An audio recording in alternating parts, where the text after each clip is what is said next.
babak satu Manchester United udah unggul 2-0 Ya. gitu loh. Dengan keunggulan Ugarte sama Dalot Ya. di awal babak kedua tuh 2-0, harusnya menurut gua Secure harusnya. iya udah aman lah, udah ngunci. Tapi setelah itu pemain United kayak Apa yang terjadi? ya namanya gini. Bukan MU yang layak menang, tapi Lyon yang gak layak menang. Lyon MU yang gak layak menang kalah juga. ya. Lyon yang layak kalah. Ya. Organisasi bertahannya tuh buruk banget. Lu main 3 back tapi lu nge-press-nya tuh terlalu naik dan terlalu lebar gitu.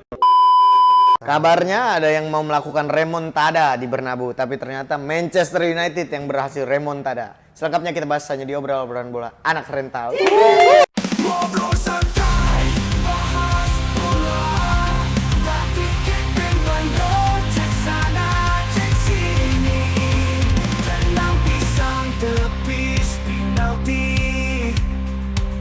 cuma di obrolan semua happy. Ada Kiki Sawi, Macan dan Dora Api. Ngobrol sampai pagi, juga jadi gak perlu emosi. Yang penting hahaha.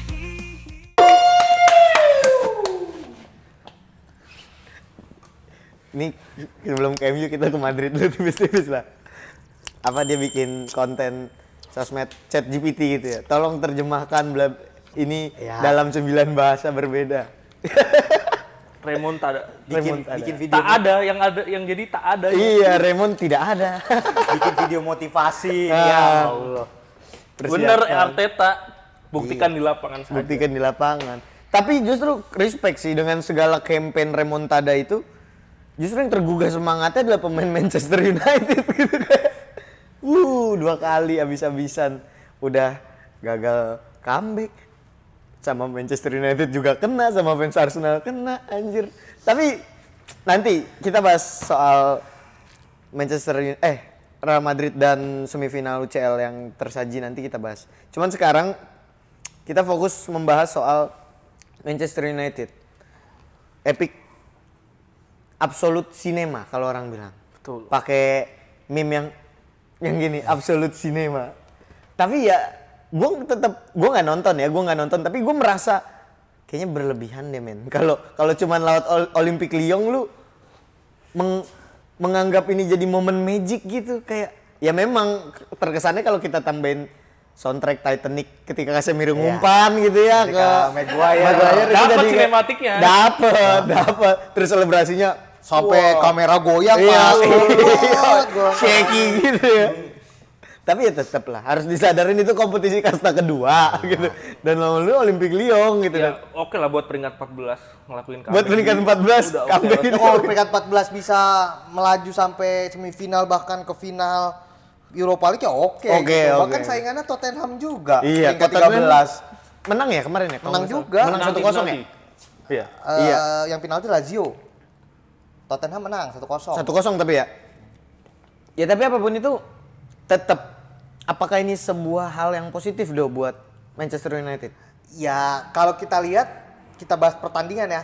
Babak 1 Manchester United udah unggul 2-0 Ya. gitu loh. Dengan keunggulan Ugarte ya? Ugarte sama Dalot Ya. di awal babak kedua tuh 2-0, harusnya menurut gua Secure harusnya. iya udah aman lah, udah ngunci. Tapi setelah itu pemain United kayak Apa yang terjadi? ya namanya gini. Tim dengan yang bukan tidak ya, mungkin minim semangat juang, Ya. minim fighting spirit gitu. Itu kan permasalahan Manchester United yang udah kolot lah, udah sering terjadi gitu. Ketika 2-0 mereka udah merasa nyaman, dia biarkan mereka MU tuh membiarkan Lyon bermain gitu, membiarkan Lyon menguasai bola, membiarkan Lyon create a chance, dan akhirnya dihukum dengan golnya Tolisso, terus Lacazette. juga gol keduanya oleh Lacazette ya? Lacazette kalau gua nggak salah. Lacazette gol ketiga. Cerki. Cherky ketiga Cherky kayaknya. ketiga, Lacazette kedua, Ya. benar. Dihukum dengan langsung 2-2 ya, itu mentalnya drop jelas. MU beruntung Tolisso melakukan kesalahan bodoh di sana menurut gua. Yang dia notabene dia kapten, dia udah tahu kartu kuning dan berapa kali diperingati jangan sampai kartu kuning kedua sama wasit. tapi masih ngelakuin pelanggaran ke Yoro yang menurut gua nggak penting Konyol sebenarnya. sih. Konyol itu maksud gua, lu udah tau kartu kuning, jangan ada sentuhan yang nggak perlu gitu, Iya. jangan buat stupid yellow card gitu, Iya. dan akhirnya dia melakukan tackle nggak penting kayak gitu ya, kartu merah, dan ya buat gua Lyon dihukum. Lyon Walaupun sempet mendominasi di extra time ya, Iya. tapi tetap aja 10 pemain berat lah. Berat.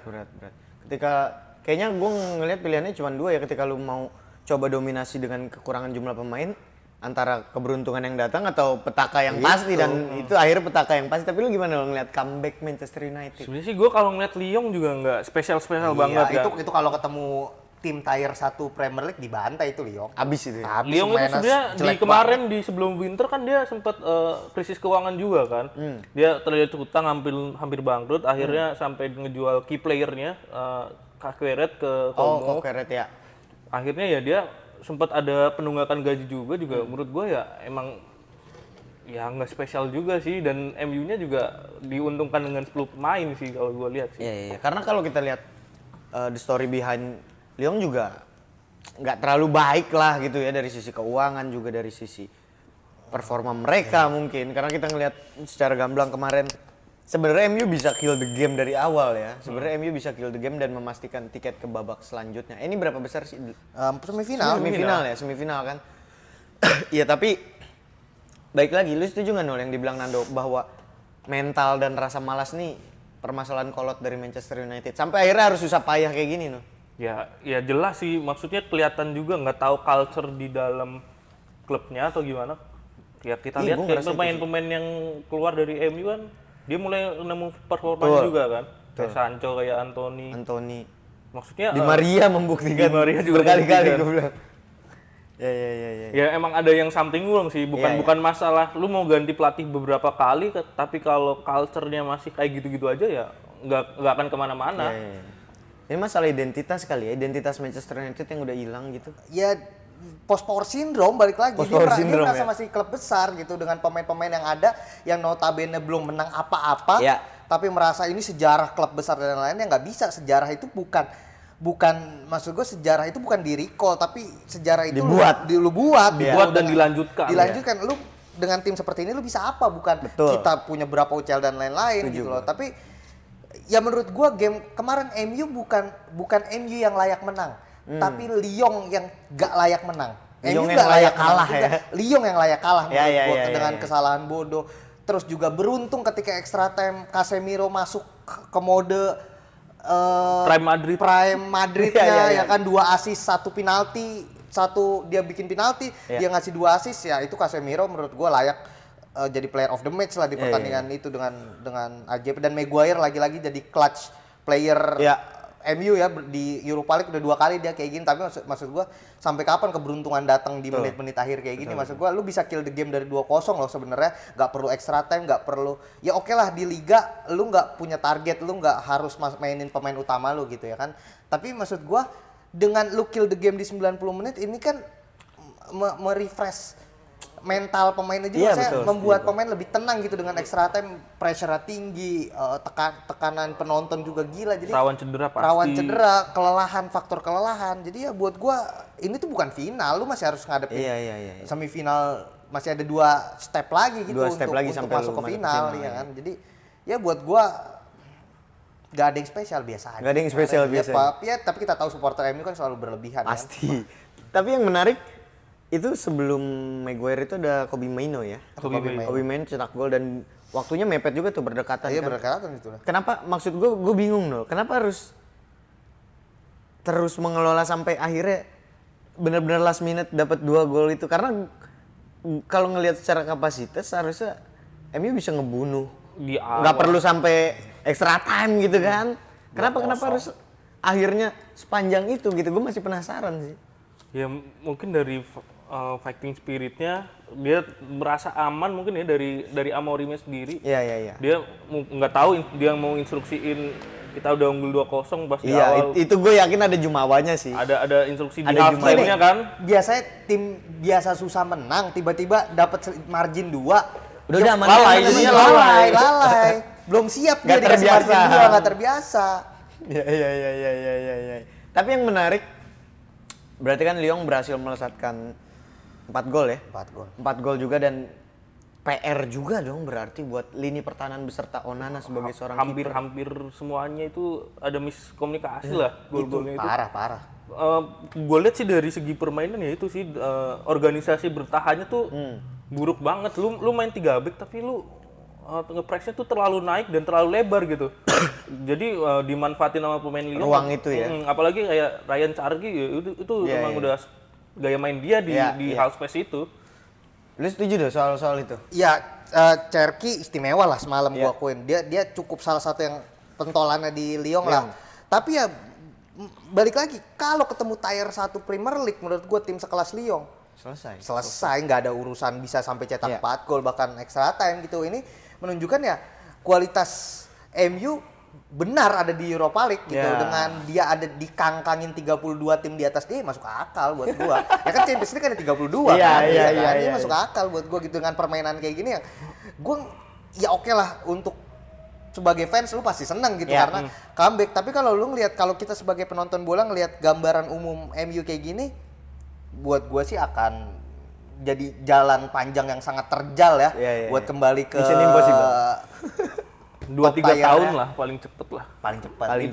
Itu balik 4 besar ya, bukan mengejar juara ya. Itu bergantung pada penjualan pemainnya sih. Seberapa dan kalau mulus. Amorim nggak dipecat lagi Iya. Seberapa legowo MU akhirnya ngelepas pemain yang dia beli let's say 100 juta dijual jadi cuma 20-30 kan itu tergantung. Pasti. Iya kan kayak gitu Ya, dong. kayak Kobe Maino udah mau cabut akhir musim, katanya dia perlu jam terbang segala macam. Ya kan susah juga kalau pemain mau cabut ditahan-tahan. Bener.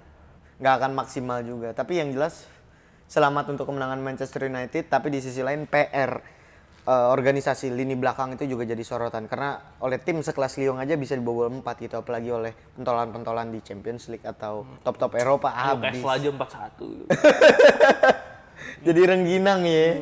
Remahan rengginang. Oke lah. Kalau begitu nanti kita sampai bahas-bahas lagi. Kita kawal terus lah pokoknya tim-tim yang terus berlaga di Amorim stay. Semifinal. Amorim stay ya. Amorim stay. Buat apa ini? Stay humble ya. Stay humble. Biar ada hiburan. Oke lah. Kalau begitu sampai bertemu lagi di obrolan episode selanjutnya. Obrolan bola anak rental. Ngobrol santai, bahas bola, tapi kepen bandot, cek sana, cek sini. Tenang pisang tepis penalti, cuma di obrolan semua happy. Ada Kiki Sawi Macanan Dorafi, ngobrol sampai pagi juga jadi gak perlu emosi yang